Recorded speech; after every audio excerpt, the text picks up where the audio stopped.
guys, and welcome back to this channel. In this video, I'll be showing you guys how you can remove effects on your photos or wherever it is on Adobe Illustrator. Go to the view section, actually go to Windows and go to Appearance. Select the effects that you've added to the image here. You're going to select it and you're going to drag it in the trash. Again, this one, drag it and put it in the trash, and it's going to delete your effect.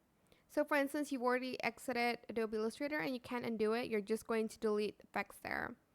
And that is it. Super simple. I hope this tutorial is helpful for you guys. Don't forget to like, comment, share. Also subscribe to this channel if you haven't done that already.